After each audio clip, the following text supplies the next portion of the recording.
Hey guys, it's Katie Rubin from All the Answers podcast, the podcast you're about to listen to. I wanted to let you know I'm doing an hour of stand-up comedy on June 13th, live on the internet. That's a Saturday night. It'll be at 7 p.m. A real simple, easy way to get tickets to see that is to go to rushtix.com and search for What the Hell is Happening, which is the name of the stand-up comedy show. I hope I'll see you there. Feel free to heckle me in the chat and have a good one. Listen on. Welcome to that spiritual, actual, factual answers to questions you're asking. You find them inside you, recite you, reciting the records of cash. We laughing, we drafting the passion through various. Time for that comedy, dramedy, all of the fanciest, catchiest acronyms. Listeners, listen, we traveling. Consciousness always unraveling. The reading you're having is mapping you back to your natural habitat. Abracadabra, it's magicless, passionate. To top it off, the host, all the classiest. Now, what were you asking for? All of the answers? What? All the answers.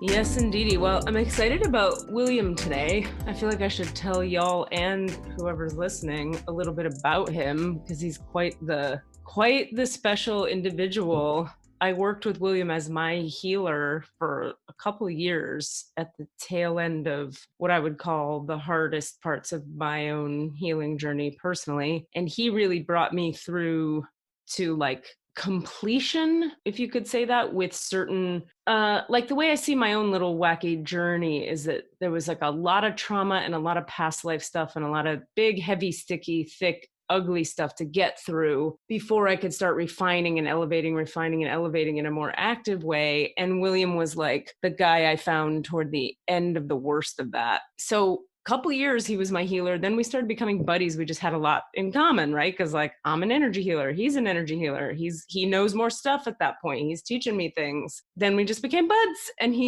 I visit him. He lives at Stinson Beach, and I go out and hang out with him. And now we trade, actually. Like I'll do healing stuff for him and he'll do healing stuff for me, and it's a very awesome. I just feel honored to have him in my life. He's quite a gem of a gifted soul with this stuff. But also, like, he'll say this to you probably when he hops on, but like he's like, we were talking about how he led a workshop and I was there, and a lot of times women look at him like, William, you're the son of Jesus. Like, I want to sleep with you so that I too can be in the light of God. And I'm sitting in those things being like, yeah, have lunch with him. He's just a fucking guy. And then William's like, his version of that was like, yeah, I always feel like I should say to those people who look at me like that, I'm kind of just a dude. I'm just a dude. You mean like when he's just connecting on the average human hello, blah, blah, blah level? Well, he's just aware of his own, like, look, if you date me, it's not like you're going to be living in the light of God every millisecond. I'm like doing my work right now. I'm at the office here being a healer. And when I'm at the grocery store, I'm just a guy and I'm looking at ladies' asses. Like, I'm a guy. Like, I'm not all that fucking great or all that special as a human. And that's one thing where William and I just like, we're on the same page with each other, is that like making this whole, like these abilities are just abilities like, some people can pole vault and some people can like do math. I don't know. But you're not like springing down the street on a pole vault to get to the store. Exactly. And I'm also like, I mean, there's a specialness about it, but I'm of the point of view that there's a specialness about everything. There's a specialness about the fucking people working at Safeway right now. I mean, legit, like I know that sounds like a thing and we're all in the middle of Corona and la la la, but truly, if you think about a person, Cassidy, Jamal Jackson, Malcolm, Jamal Warner, Brown, working at Safeway every fucking day in, waking up on time for that, getting there through traffic to make not enough money to work for assholes like me who are like, faster with my coffee. They are special.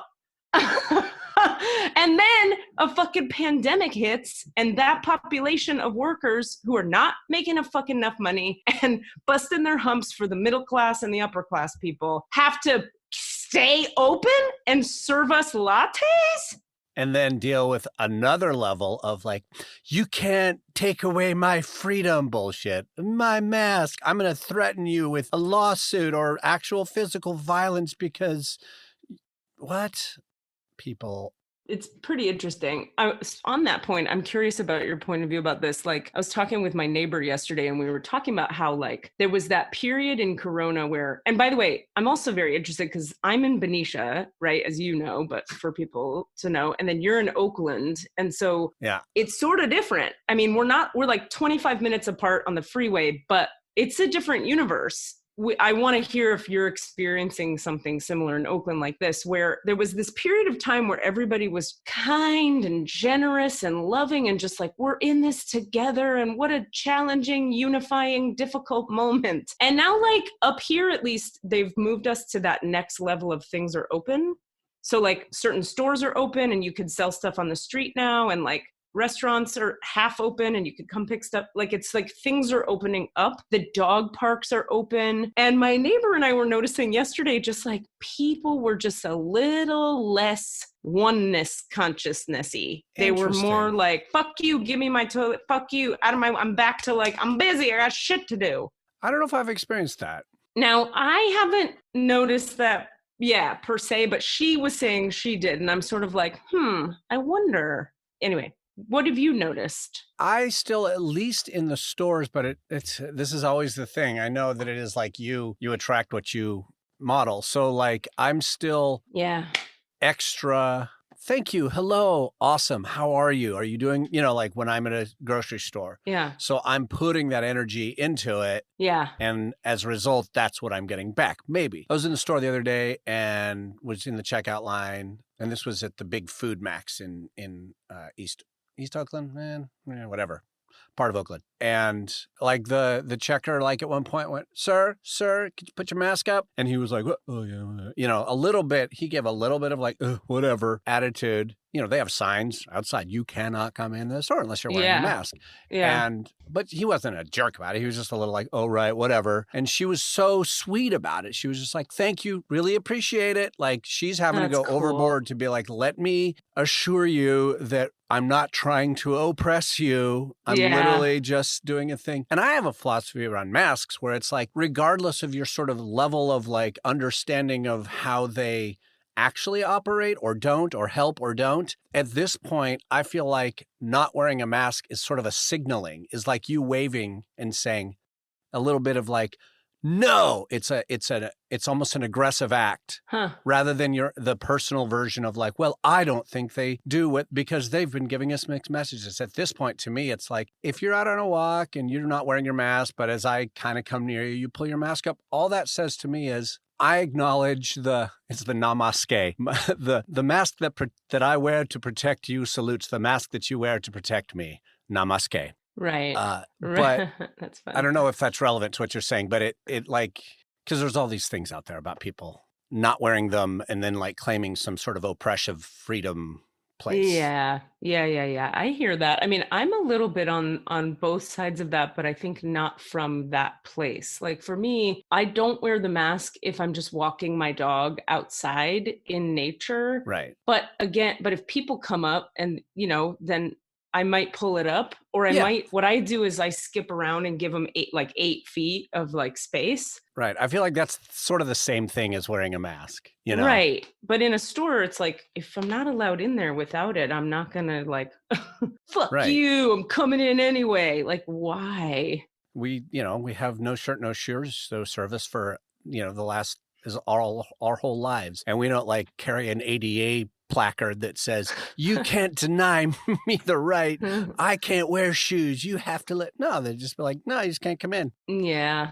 I mean, there are a lot of interesting things here. There's one like super edgy thing I'm sort of torn about talking about even. I think this is the first thing of all the things we've talked about on here where I'm like, God, I don't know if I could say that in public, because I don't usually have a lot of fear, if you haven't noticed, about saying much. But like, there is a way that, I sit in the records a lot, and I ask a lot of stuff all day, every day. And I'm really getting that, like, I don't think I'm going to have a problem with this or give this to anyone.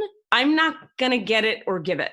Now, okay, I understand everybody who might decide to write me an email now that A, I could be wrong.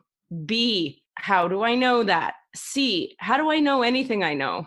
You know, I don't know. Maybe I'm crazy or maybe I'm gifted. I don't know. I do know, but like, I'm also humble enough to go like, hey man, people make mistakes. D or X or whatever letter I'm on, sometimes like reading, you know, it's very known in the whole spiritual worlds that like reading for yourself is the hardest thing to do as a reader, because you're tied up in your own attachment to the outcome of what you want to have happen. So I'm very aware that even though that's the awareness I'm getting when I'm in my records and when I ask my friends who also read, they get similar stuff.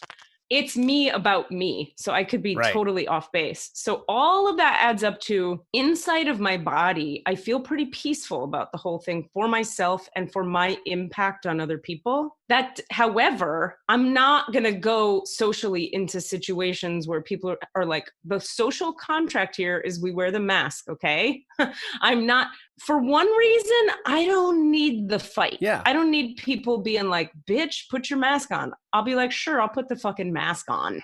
Who cares? Number two, what am I going to explain to everyone I meet that I'm a fucking Akashic Records reader and I'm safe? Number three, who's going to believe that? Nobody. Number four, like there's 90 reasons to just wear the stupid fucking mask. I'd say that you know what your impact is in terms of whether or not you have a sense that you are not a carrier, you're not had it all, that stuff. I don't even care about that. What the impact you do have that has nothing to do with that is you not wearing a mask is signaling something, is putting out an idea, or at least you can't control that. It's how I'm perceiving it. That's what I would say. But you do have control over ameliorating that. So like, to me, that you just said it. You said the social contract. So it kind of like, I don't think what you're saying is actually crazy. It's just every individual has their like, well, I'm not. And it's the American individualism that right now is coming up as a problem. Sure. Of like, well, I'm separate from that group, the social contract. And you're not claiming to be separate from the social contract, I'd say. You're acknowledging it. I mean, I would frame it like this. That's an egoic alignment to say, I'm me, separate, different. Right. I don't liberty, justice. I'm not interested. I'm like, oh, I chatted with God and God was like, you're all right. Now that's different from like, give me, fuck you. I wear what I want. You know, like, it's different. It actually is different. And I don't need to make that.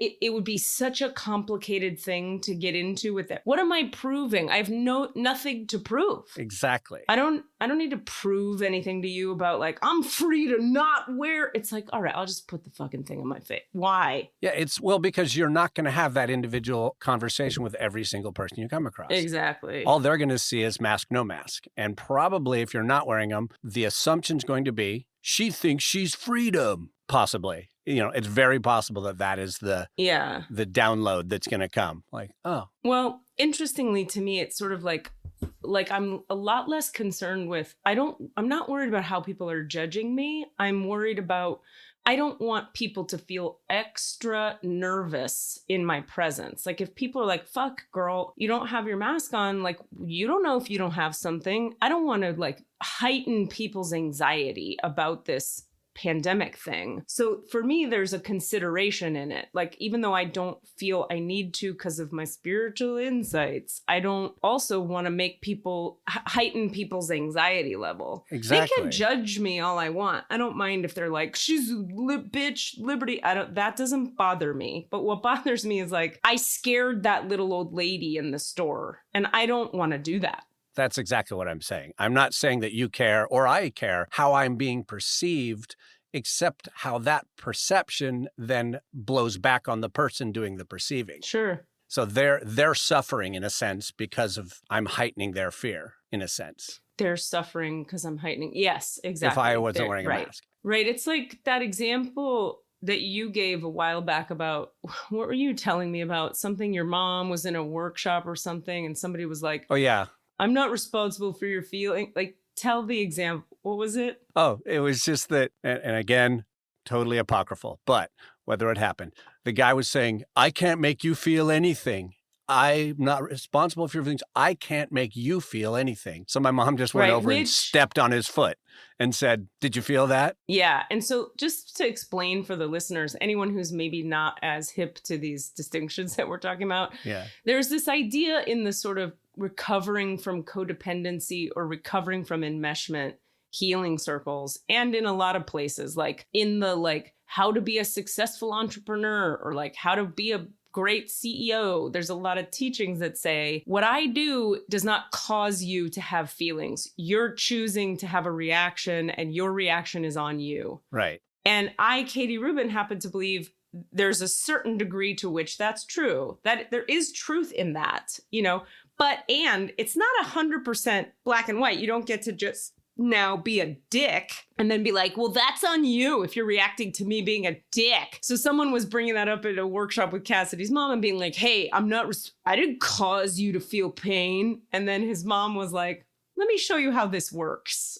If I step on your foot and that hurts, I caused that, you know. If you pull out a knife and I feel fear because you are threatening me, I can do some work on how I respond to fearful circumstances. Sure.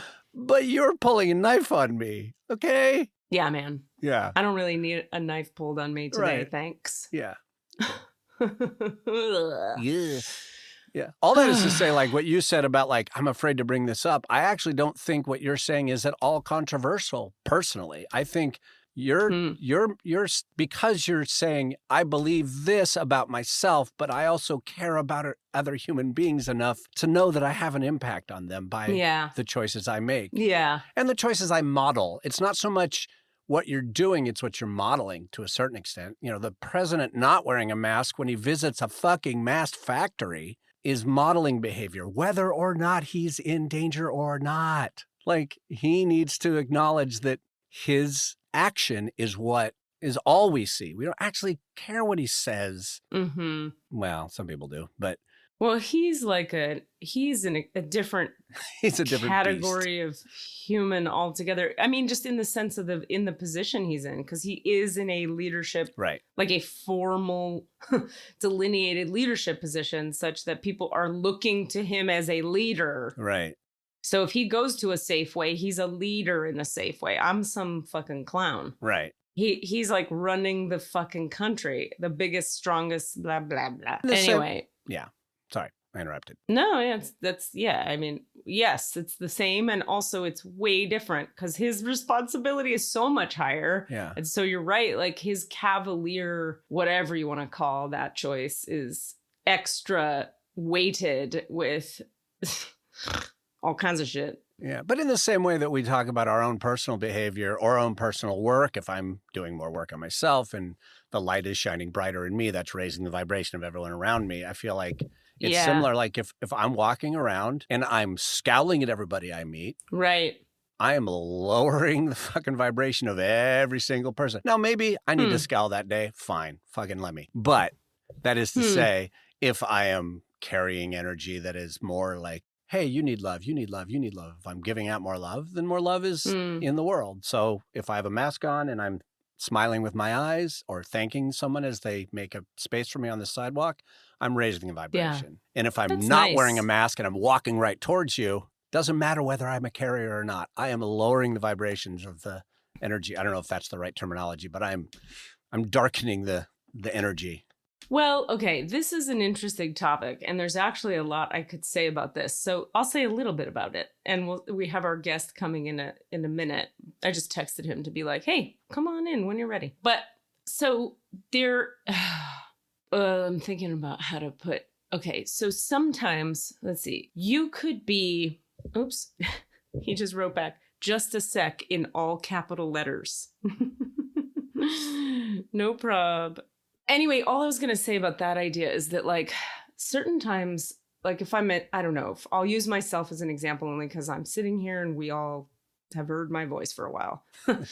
I'm a familiar reference point. If I'm sitting in the records for a while and I'm, like, my 8th chakra's open and then I'm in the 15th dimension and I'm vibrating pretty fucking high and I'm sitting with the beings of light of some certain realms of consciousness and God is advising me and filling every cell of my body with light and divine source energy, and I walk outside and I don't smile at you, I'm still raising the vibration by who I'm being, by the literal energetic vibration of just my auric field and my physical body. So a smile is actually not necessarily raising the vibration, but I get that what you're saying is you're offering actual love to people. Yeah. And that when you offer love, that does raise the vibration, and it very much does.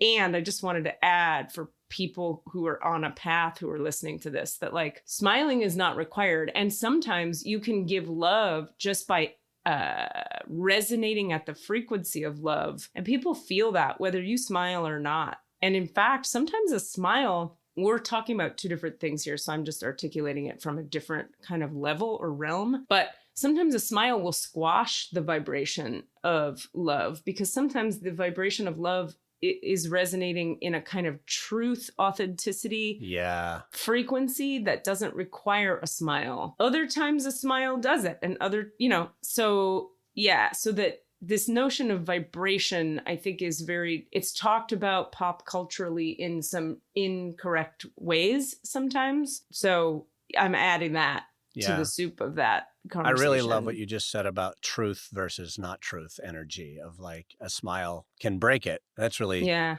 And also, please, especially don't go tell women to smile. Fuck that. I want to... like, that's some bullshit right there. Such bullshit. That's a whole different combo. If you smile in France, apparently, this is what I've been told many a time, if you're smiling at people like on the street in France before you've met them in any way, they think you're crazy. Really? So they don't trust you because you're like, we don't have a smile between us yet. Say bonjour and enter a space. Now maybe we can smile at each other. But like if you're like, you're a crazy grinning idiot. It's a cultural difference because it's a lie. A crazy grinning idiot. Yeah.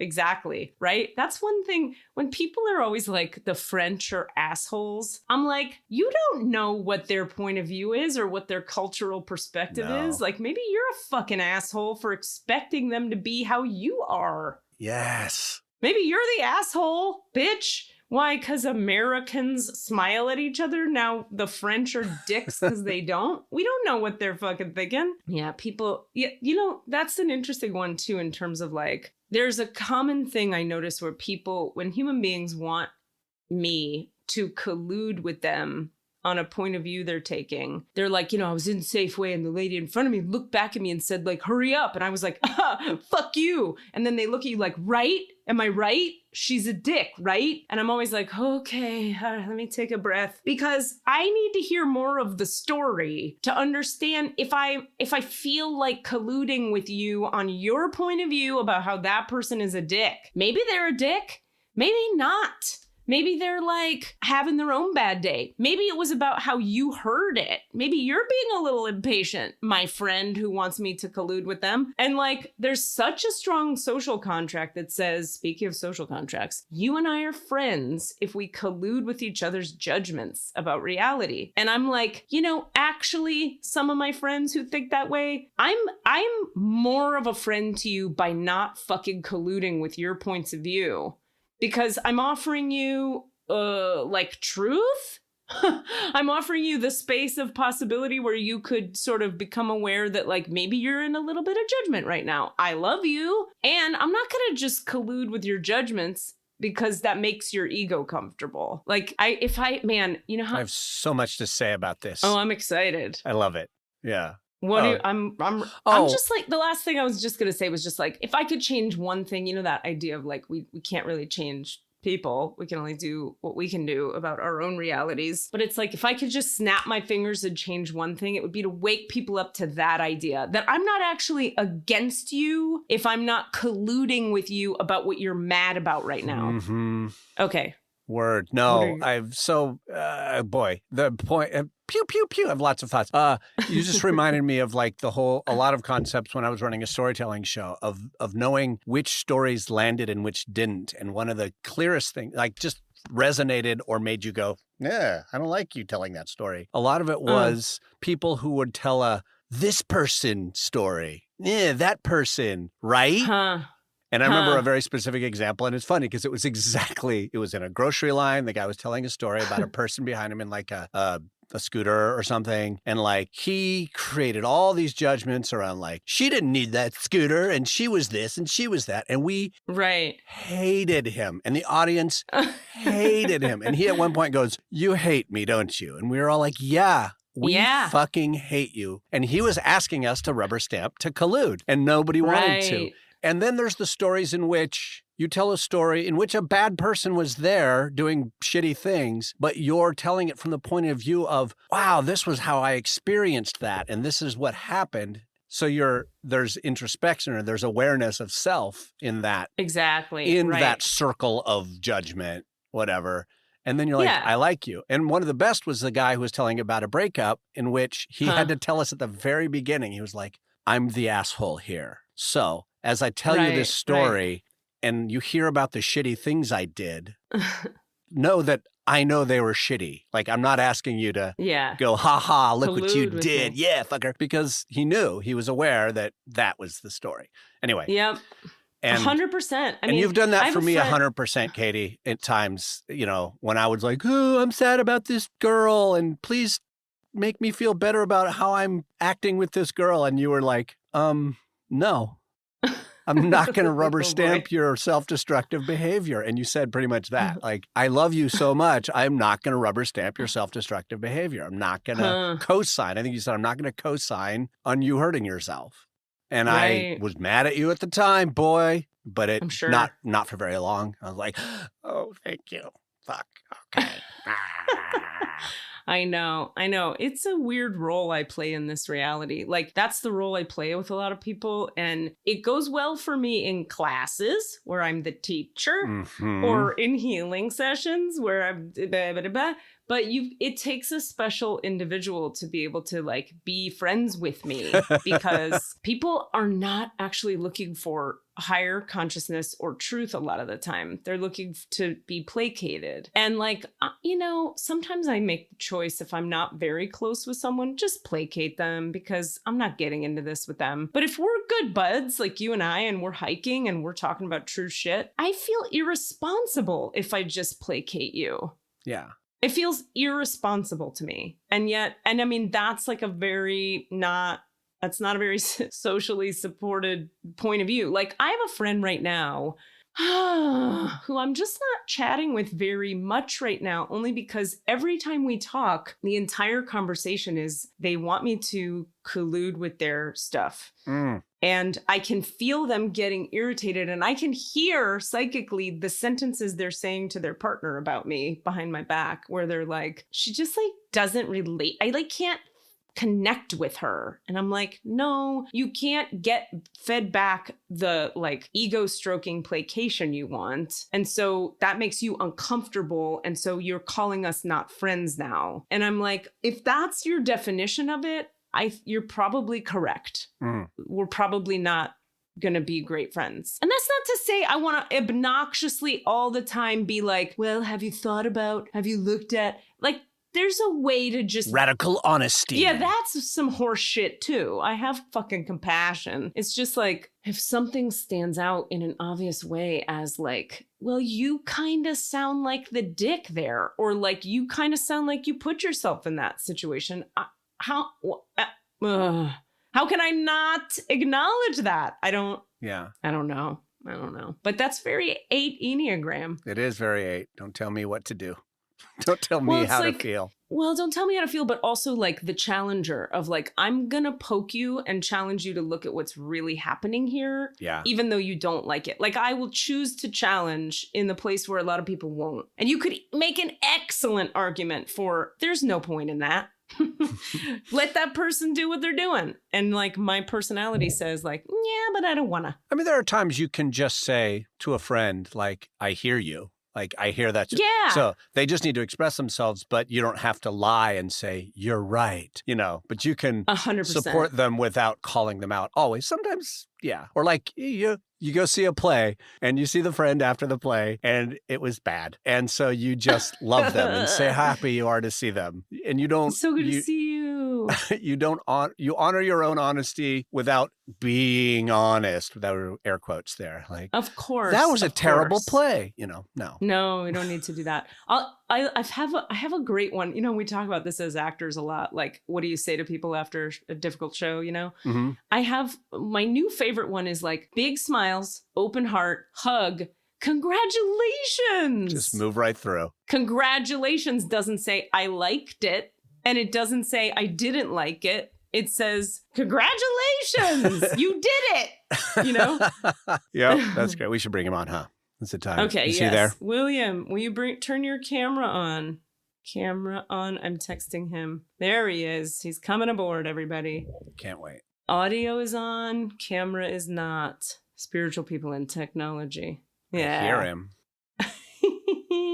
I click it. It doesn't let go. Wait, there he is. Oh, there he is. Welcome, William. How are you, sugar? I'm good. I just got back from a walk on the beach and a struggle with my computer, but here I am. Yay, man. Right? I feel like that's like the nature of the spiritual person's journey is struggle with the computer. After a walk on the beach, it's all eventually going to work. Well, all right. No big deal. Hey, William, welcome back. Thanks. Hey. So I was telling Cass here, Cassidy and I have done a number of comedy joke type plays together, and we've been buddies for over a decade now. Does that seem right? Correct. Yeah. Almost exactly at 10 years. Wow. Good. You're so good at time. I mark it by plays. That's how I know when things were. I was like, oh, I did that show 8 years ago. And 2 years before that, we did that play. And that was our first place. That was 10 years ago. Yeah, I have none of that ability. No ability to do that at all. So what I love about this, William, is that, Cassidy and I are buds from theater, which is this part of my life that you and I have no shared world of. And you are someone deeply connected to me through my healing life, which Cassidy has a little foot in, but it's he's visits. He comes over for a visit. So you two are like two different, very important males in my universe from two different universes, which is really kind of fun. Yeah, I like that. Of course, I don't have any connection to theater, but I really like our spiritual connection. I've gotten so much help from you. I think we've been so much help to each other, and we have this connection, but it hasn't really expanded more into different aspects of my life. Yeah, it's interesting that way. Yeah. I was telling Cass and whoever's listening before you got on, like at the beginning of our talk today about like, I think the way I would frame it is like so my whole life has been like this series of need for deep healing and transformation. And like, I frame it in my mind, like you pulled me through the last pieces of the worst parts of my healing journey, like the heaviest, thickest, stickiest stuff that was at the sort of the tail end of 20 years of work I've been doing. You were the facilitator that I needed right in that moment. And we were talking about how then we like became friends, and you've supported me through that really difficult piece of the journey, and it was like key in my life. And there are things I could list, like several very key pieces that you facilitated the transformation of in my journey. And that's A, context for people to know who you are, and B, just thank you.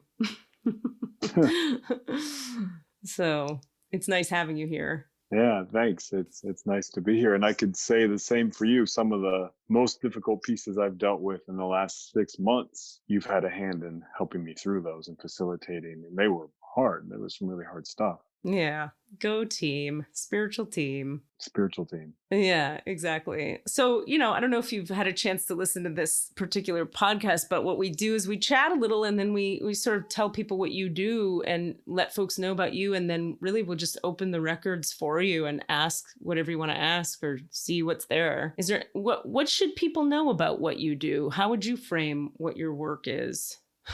Well, I definitely do healing work. Mm-hmm. I help extract and clear and heal back up all kinds of things, different dimensional things, energy body things, physical body stuff, all kinds of stuff like that. But that was actually, it's always been sort of a sideline. What I really do is I have this really incredible direct connection to divine and to light, and I'm a channel more than anything. Hmm. And the more I practice channeling, the more incredible it seems to get. I'm not even sure where it leads, but it's fun to follow. Yeah, for sure. And can you tell people, I know some of your story, but I'd love for people to hear, like, how did you wind up doing this particular kind of channeling and knowing the divine in this way? Like, what got you on the healing path, A, and then B, like, how did it turn into this brand of what you do? Sure. So I come from a really traumatic upbringing.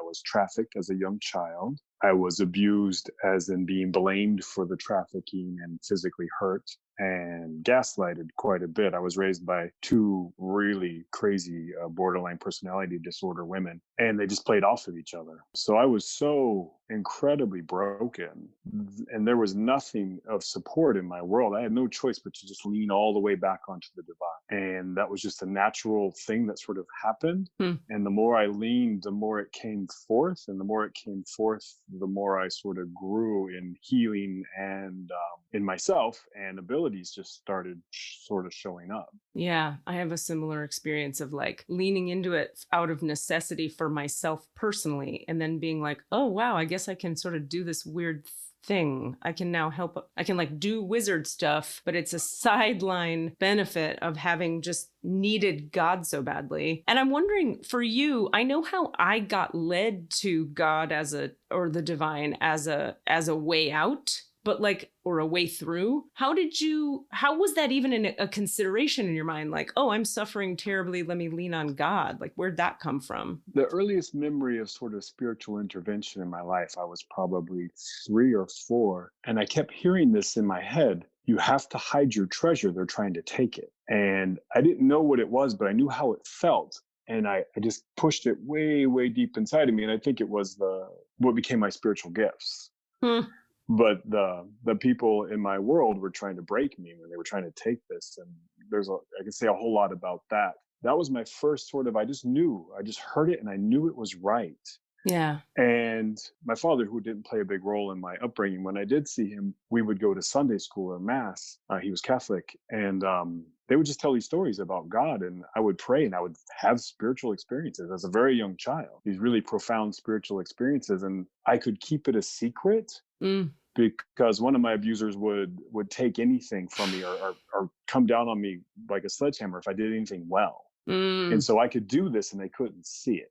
And so I just sort of hung out with these sort of invisible feelings and happenings, and that was how I was okay. Can you describe, when you say that you were a kid and you would have these profound spiritual experiences, like what's an example of when you were a kid? When I was in Sunday school, they had this whole thing of inviting Jesus into your heart. And so those who hadn't done it, and this is very young, I can't believe they even had kids alone with other people at this age. But I remember walking to the front and you got down on your knees and you asked Jesus to come into your heart. And my heart lit up with this golden glow that was just undeniable. And I thought, wow, who's this Jesus guy? And through the years and going through different religious stuff, finding that I didn't like Christianity very much, but Christ was very real to me, and very, I had sensations and visions and all this stuff went on, and comforted. I was very comforted by this. Wow, that's gorgeous. This is a sideline point, but you're reminding me of, I led a class recently called, I think it was called Claim Your Key to Divine Knowing. And in that class, the purpose of the class is to help people find, like adults, to find what their alignment is, like what's going to work best for them. And people come in going like, I know I want spirit, but I don't know, I don't like religion, or I don't know what to do, da da da. So I help them. It's like, oh, you have Native American lineage, or you have da da da. This woman in one of my recent classes, she was the only one this was true for. I'm in her records and I'm sitting with her soul, and and it's clear to me that her path is Jesus Christ, like the Christ. And she's like gay and like plays soccer and lives in Oakland, and was like, the last thing she wanted to hear was that Jesus Christ was the answer. Because of course that sounds like Christianity to a lot of people, but she got over it. We worked through it because she was willing, I had to help her understand that the energetic alignment of the Christ is just a very, very bright, shiny light. And this man came and he embodied that light. And it has nothing to do with dogma or religion or rules that people wrote in a book that is called the Bible. It has to do with the light of the Christ. And all I was going to say about it, just kind of off of what you're saying, is it's interesting to me how, I think you and I might have talked about this before, but like my alignment starts with Sufism. It doesn't end there, but it's like Sufism is sort of like the doorway for my heart to know the divine. And it has a different flavor, that light, than the Christ light. And I continue, that's part of why I teach the classes. I'm so fascinated to see other people's flavors of light. I'm like, cool, what do the Native American flavors feel like in my body? What does it feel like when your alignment is like Celtic, light beings? Like all kinds of crazy shit that I get to see. But my point being, as someone of the Christ light, which I would call you someone who like your main sort of like, the through line of the journey, or the central channel, maybe you could say, runs through the Christ light or is fed by the Christ light. There is a very distinct, special, bright, it's very bright, the Christ light. Would you agree with that? Just characterization? Oh, yeah, absolutely. Yeah. And it can vary a little bit, but yeah, it's a very bright, beautiful light.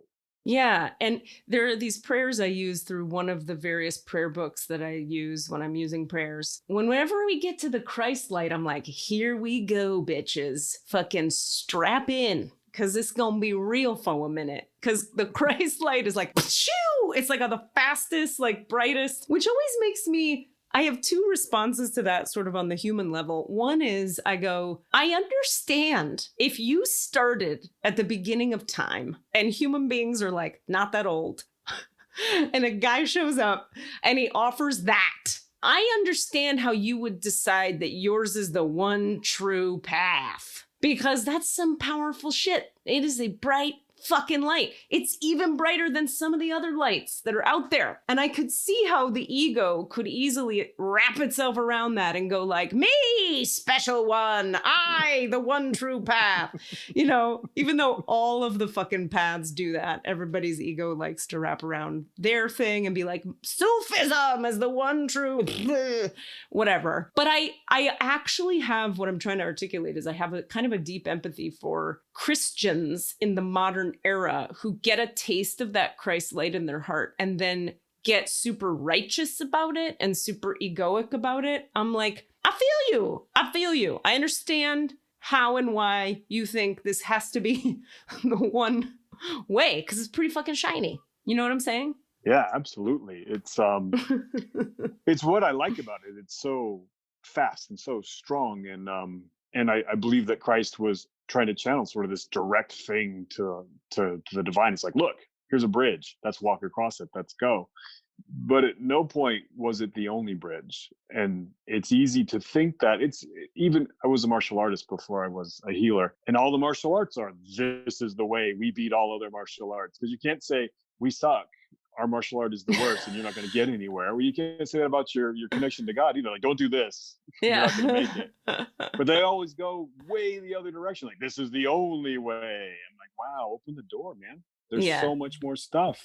Yeah. And this is my main pathway, Christ and Mother Mary. And what's funny to me is I'll pray to either one of them, and then who I'm praying to just switches. Like all of a sudden I'm looking at Isis from the Egyptians, or I'm looking at Lakshmi. And at first I was like, what? No, I'm trying to pray with Mother Mary. They're like, well, no, there's different flavors and there's different reasons for these things, and they help in different ways. And it's important to engage the ones that engage you. That is right, in my experience. Were you going to ask something or say something, Cass? Oh, you kind of answered it. Thank you for checking. You said that sort of the early formative stuff was through like this, inviting Christ into your heart. And I was going to ask if then that had changed had not been necessarily your way in when you got really more deeply, specifically into spiritual healing work, but it sounds like it remained a big part of it, the Christ energy. I find that almost everyone has a main way in, and it's usually decided fairly young, like something will happen and that just becomes your way. And it just sort of imprints your heart for whatever reason, but it doesn't, again, it's the way in, it's not the only way through. And I would say I relate to that in that, like, Sufism is the door in my heart that opens me to the light. And then once I'm opened into the light, I can see everything from there.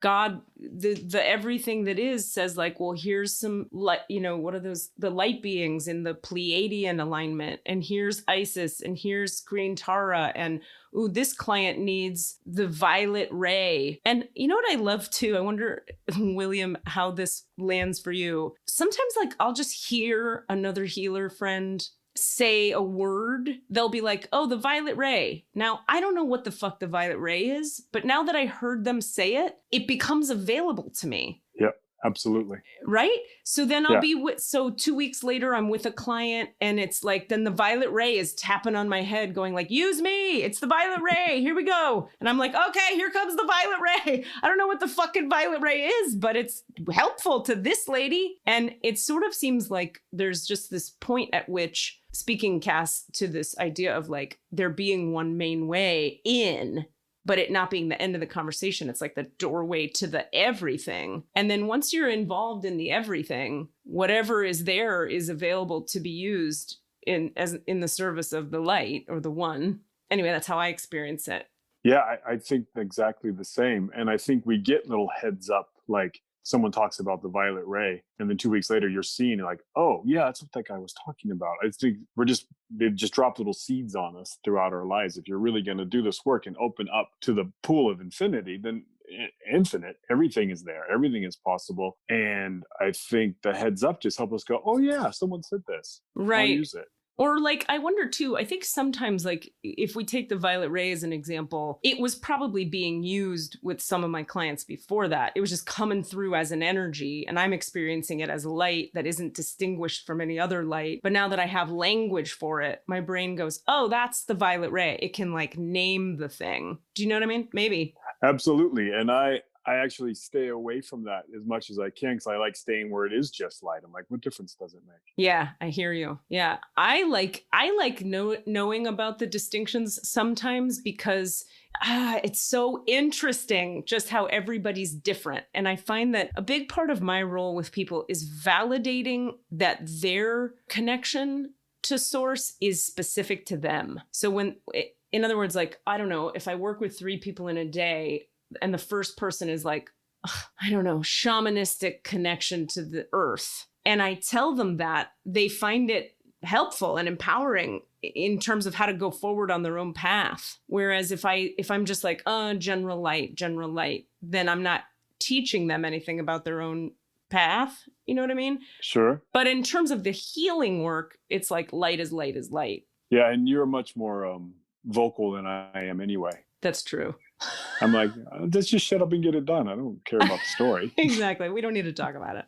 Yeah. There's a difference too, just to make this distinction, like, when you say, I don't need to know about the story, there's a difference between story, I think, and helping people understand how their spirit works, and helping people understand how to return to a process that will allow them to develop spiritually on their own. Like, I'm not really interested in people's story either, but I am interested in the specifics of how their alignment aligns. It's so very interesting. I agree. Yeah, no, even calling it a story was probably the wrong word to use. I will definitely tell people things I see and what I see coming through for them, and the connections I think they should pursue. Yeah. And again, I'm just kind of a man of few words. I like action. I like to just go. Like, the light's going to come through really, really, really strong. Let's just go with it. Yeah. Hallelujah. Well, this is like, it's Cass and I flip in and out of talking a lot about the Enneagram. And to me, I hear like, that's a 5. That's how a 5 is a healer. And this is how an 8 is a healer. And it's so fun. I love looking at, like, people often think they come and they do some healing work and they're like, oh, you have a personality? And I'm like, yeah, I'm still a human mammal. I'm not like not a human just because I can talk to God.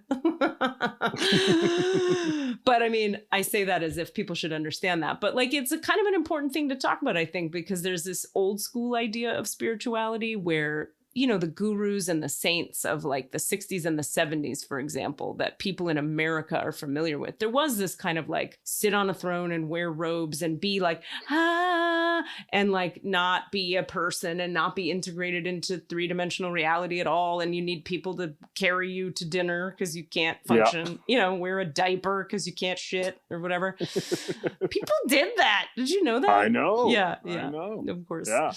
Anyway, that I'm also a big fan of like, let's break those ideas apart, shall we? Because we don't have to function that way anymore. And I bet my assumption would be that in the 60s and 70s, human consciousness wasn't ready to integrate this level of, I don't know, high vibrational frequency into human, like, you know what I mean? I bet the human consciousness probably couldn't receive or hold it and also be a person who goes to Safeway. Yeah, no, I agree. Like, and I think in our generation, it's clearly time to change that. Like, we have to function in the world. We have to be in and of the world. You can't just seclude yourself and stay in the light and not do anything else. You have to. I mean, I have children and yes, you know, a business that you know you have to manage and all that stuff. Exactly. Well, I'm excited to open your records and do some stuff. And first I have to pee. So I'm going to go for a second and I'll be right back and we can do that.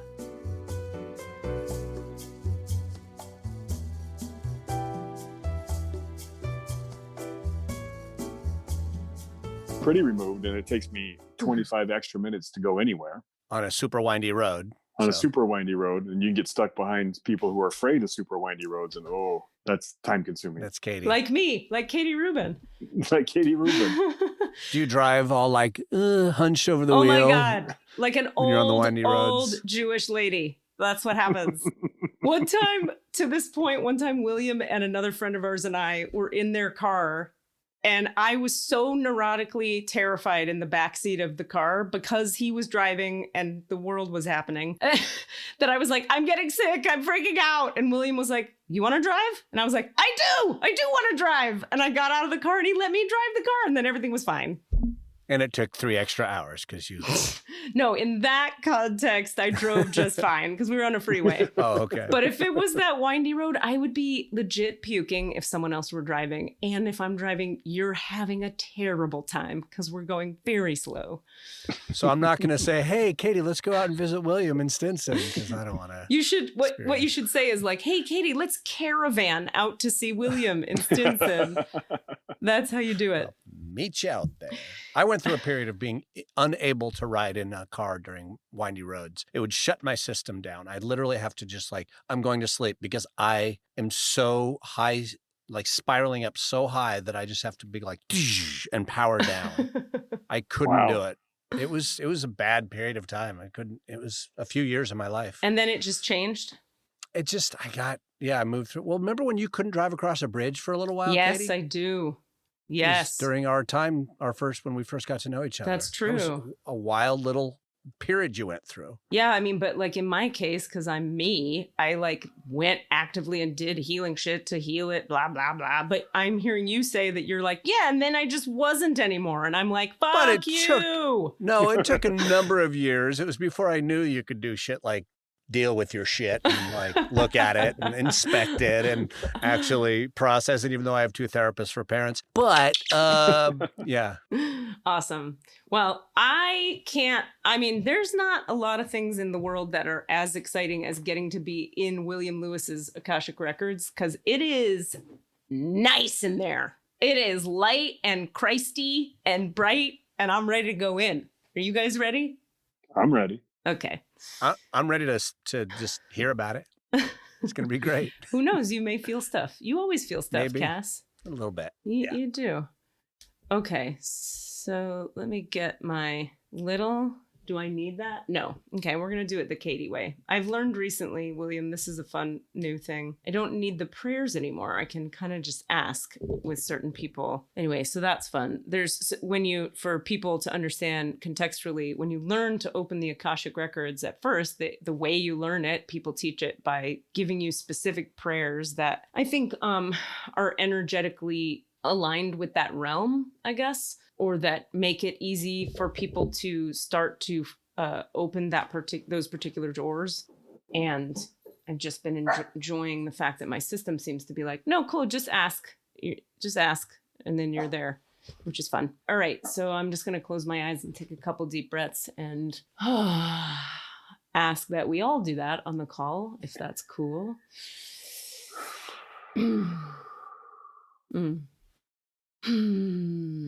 And so, Lords, Masters, and Teachers of the Akashic Records of William Lewis, I'm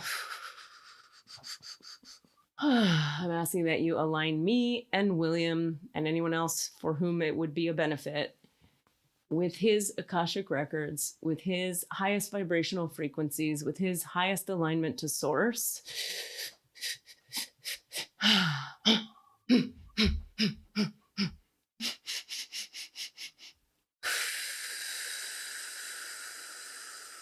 Allah. Lords, Masters, and Teachers of the Akashic Records for William. William, what's your middle name again? Do you have one? Carl. For William Carl Lewis, I'm asking that you open his records for me and for him right now. Bring us into alignment with his Akashic records right now. And with his connection to source, so that I can facilitate whatever would be useful for him and his highest good on his path. So I can hear accurately, see, know, feel accurately, perceive Allah, the highest level, information and energies that would be useful to his body, being, soul, and spirit on his journey. Amen.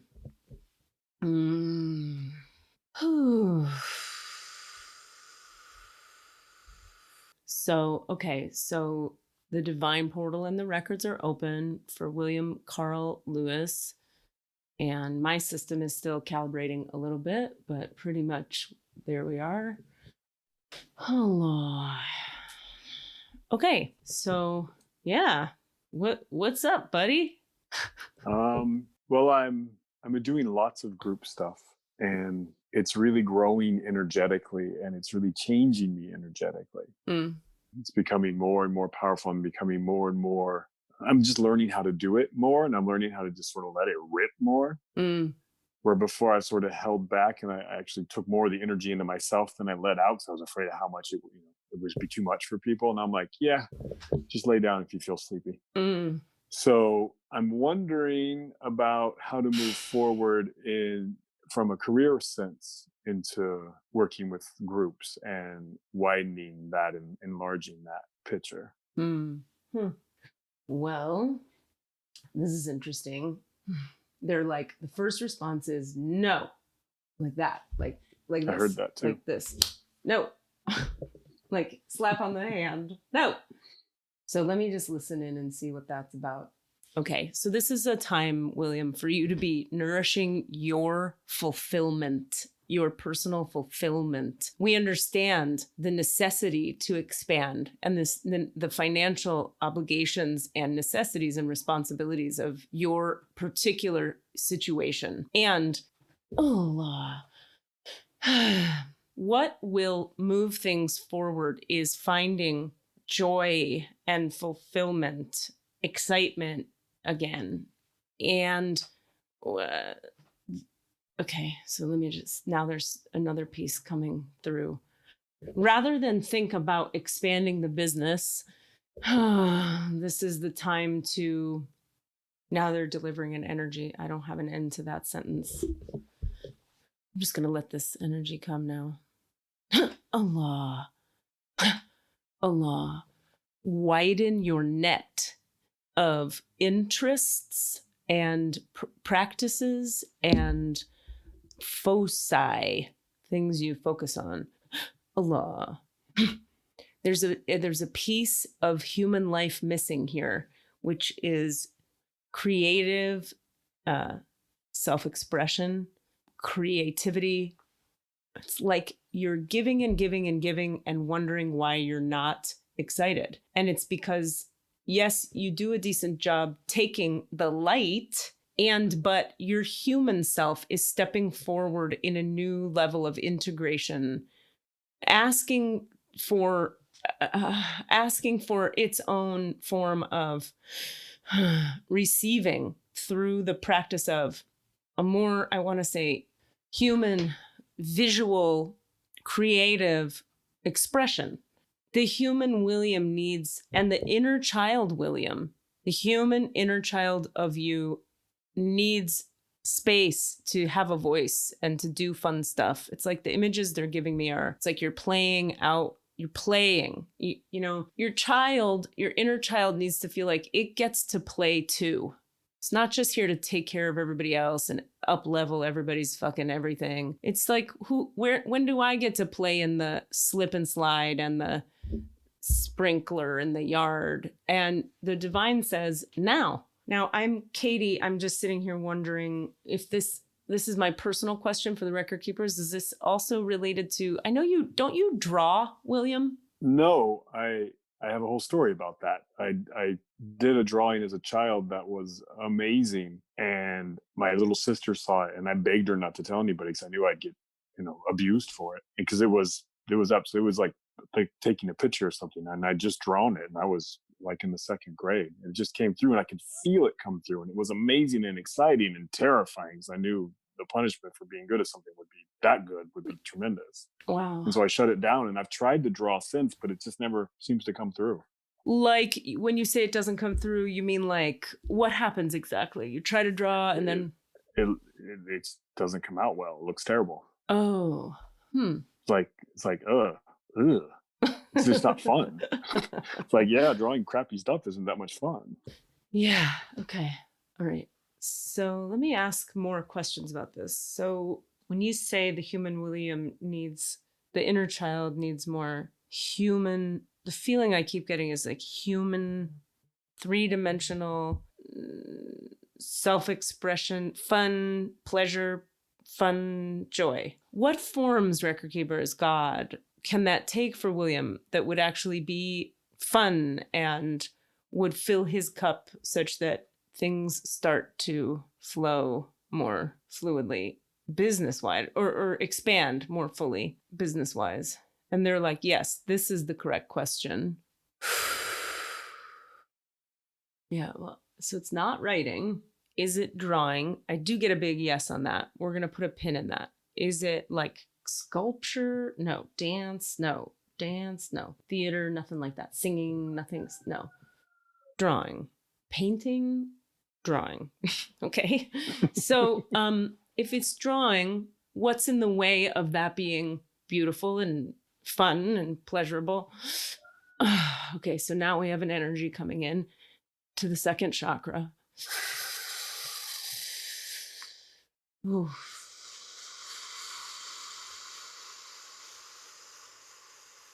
Oof. And the third chakra.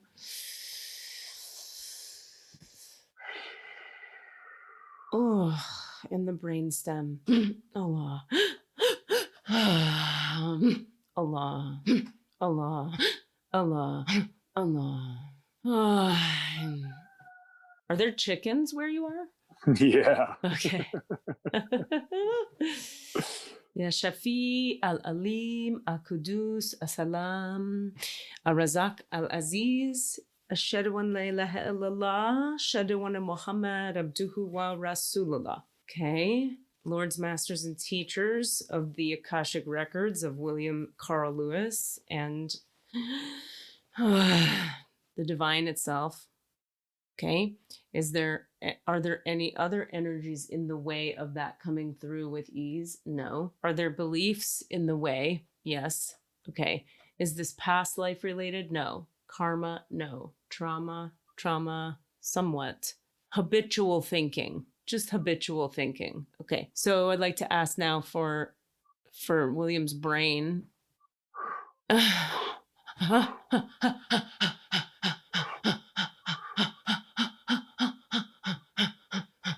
any and all habitual thinking in the way. Ugh.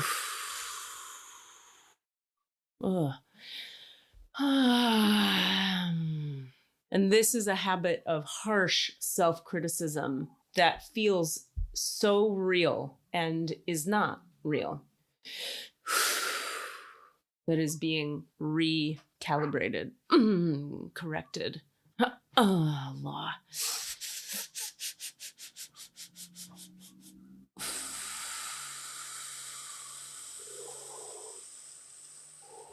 Allah.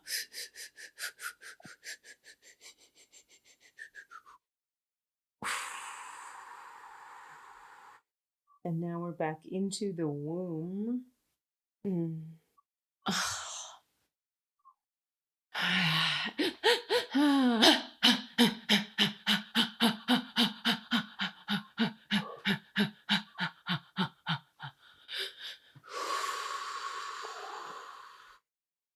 Oof. And certain brainstem connections to second chakra, terror energies being soothed, cleared. Already it was terrifying in the womb.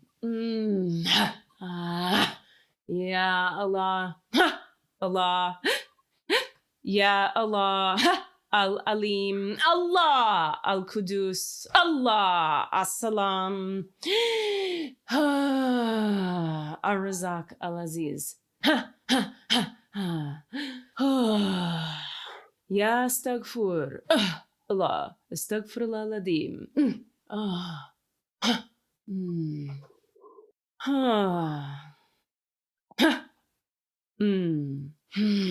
The tank is empty and it needs to be refilled through your own enjoyment of being alive. And this facilitation now is creating that possibility. Amen. Allah.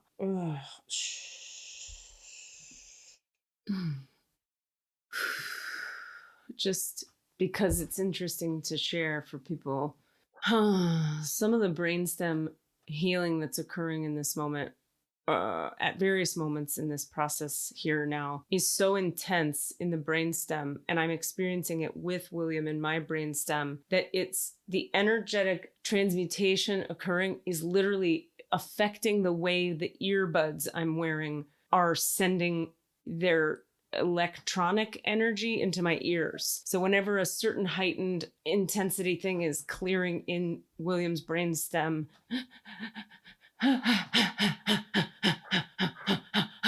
it changes what my earbuds do. Allah.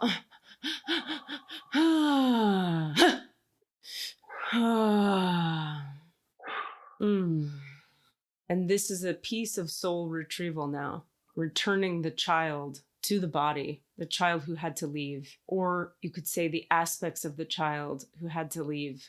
Allah, returning to the body as it is a safe place to exist now.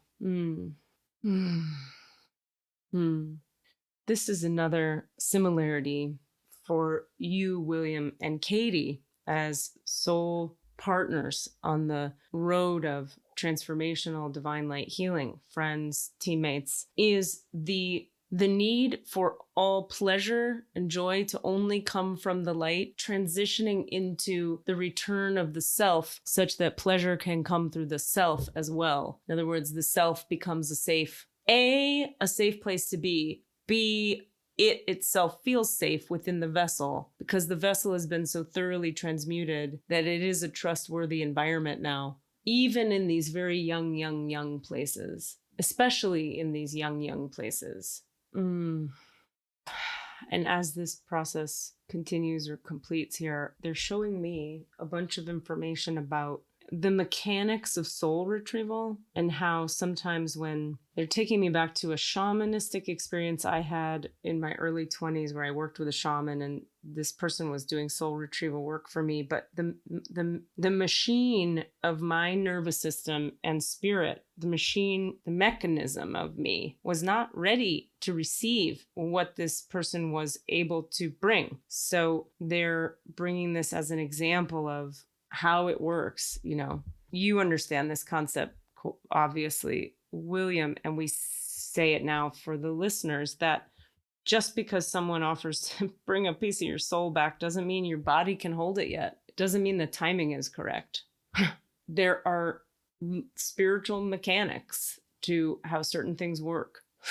And sometimes the mechanism itself, the human soul, body, spirit combo blend it's almost like the scaffolding has to be taken down for the building to be revealed, or you have to put scaffolding up in order to fix a 3rd-story window. Similarly, you can't just toss a piece of the soul back in the body until it's time. Anyway, that's just information for the listener. How are you doing, William? I'm good. I see a bunch of sort of gray green energy clearing out and these bits of my soul integrating just as you're talking about it. I'm actively being observant, witnessing them, not doing anything about it, but witnessing them, and that seems to really help. And it's what you were just talking about. It's why I never really studied technique. And when it comes to healing, I just follow. Yeah. And when the body's ready for the soul to come back, that piece just shows up. Correct. That's right. And it goes. I couldn't agree more. For my own curiosity, where is the green-gray energy leaving from? My right hip and the major yin channels on my left side, running down the side of my torso. And then I see these soul aspects sort of just sliding into these slots that are theirs.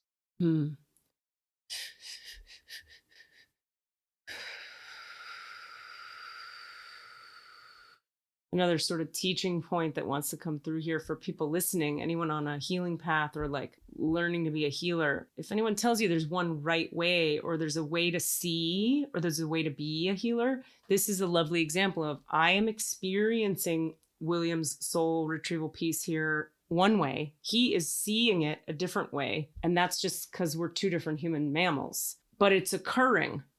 It's occurring. So nobody's way of perceiving it is correct there, which is why it's tricky to follow teachers, right? A teacher will say, well, now it looks like blue light and now the hand of Jesus. And it's like, you're sitting there going, well, I feel it like a river flowing out of my left eye. And so we're here to validate for you that what to you is experienced as a river flowing out of your left eye may be the exact same thing that the teacher is offering as a hand. You're just experiencing it differently.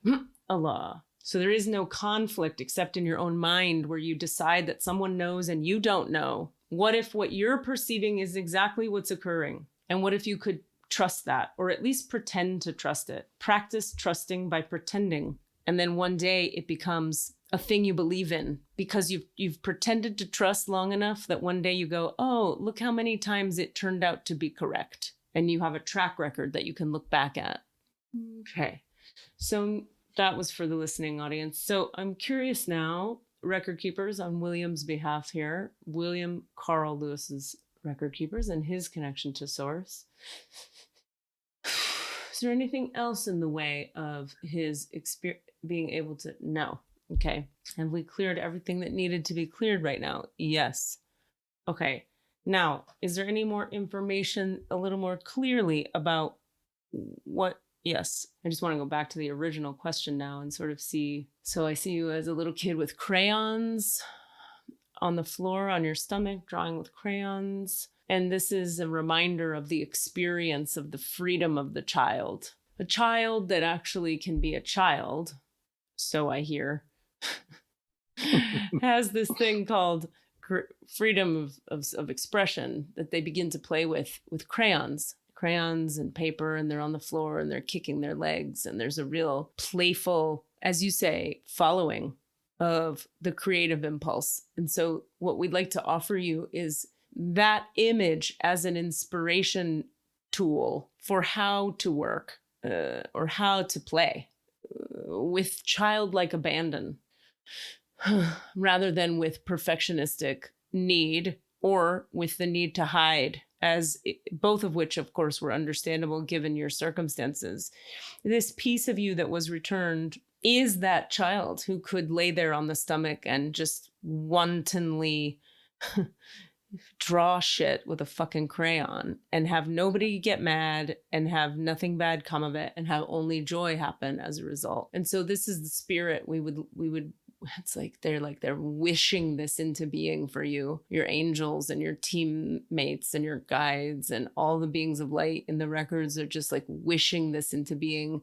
It's like, we wish you would just play, just get crayons, metaphorically or literally, markers, pens, crayons, and just play and have a good time. Canvas, paint if you like, watercolor, pencil, charcoal, whatever. Let this be private for a while, maybe 6 months, where you're just playing, and it's not to be good at it, it's to just play, and the process of play and what the process of play does for your spirit.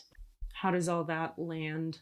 Great. I was just thinking, I have art supplies because I have kids. I've got markers and crayons and paper and construction paper, watercolors. I've got all that for them. I could easily take it out and use it. I'm just going to do it. Yay. It doesn't sound like tons of fun, but I'm just going to jump in. Yeah. Okay, now there's just this other thing about this time period, this thing that's happening in the world right now for all of the humans. You know, there's a rewiring of the brain stem for the human race that is meant to change your focus from achievement and building to fulfillment and exploring. There's more fulfillment available through the practice of creative exploration. It's like, what would be fun? What would I like to try? What would fulfill me? As opposed to, okay, how do I get this done? How do I get there? How do I make this much money? How do I responsibility. We understand they are real, the responsibilities. And this part of why the expansion you're looking for isn't occurring is because your brainstem, you being any human, but you in particular, because you're so attuned, is being rewired for a whole different way of functioning. It's a bold statement, but that's what they're saying. Yeah, no, I actually, when you said that, I felt it. All of a sudden, it sounded like fun to try to seek fulfillment. Yeah. Like, what would it be like, they say, to like, I want to go to the, oh, what if I could, like that energy of like, oh, we could go to we could just for fun go over to the water park, or we could for fun skip through these puddles, or we could for fun draw a picture, we could for fun, whatever. Yeah. Yeah.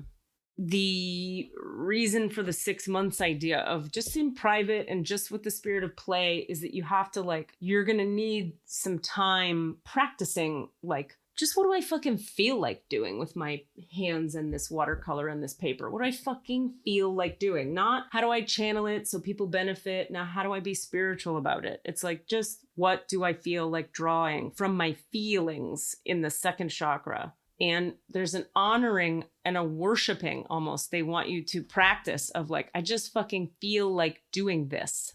I want to. And reclaiming that I want. There's one area where you allow yourself that. You know the area. Yeah. And they're like, cool, now practice that. This is what I want, bitch. Energy in every other area. I want to walk down this street on my morning walk. I want to drink coffee. Child. You will always necessarily have, this child will be functioning within the safe container of a very spiritually aligned adult human man. So you don't have to be afraid that you might do crazy shit or, I don't know, hurt yourself or waste time. Yeah, waste time. None of it is a waste of time, as you know. In fact, the fulfillment of this child, it's literally the key to everything in your life right now. The child starts to feel fulfilled, and then you get an inspiration for a next class, and then 50 people take it because it came from an inspired place. Mm-hmm. You get it. Your kids are happier because you're happier. You're, everything, you get it. Everything clicks into place. All right. Any other questions? We have about 10, 15 minutes to wrap up, but any other things you wanted to throw through the old system here? Probably nothing that can be done in 10 or 15 minutes. Yeah. Understood. Fair enough. Oh, boy. Cool. Is there anything that you guys as Williams record keepers have to offer or need us to know? No. They're like, that's plenty for now. All right. Well, if no one has any objections, I'm going to, against my own desires, close your records now.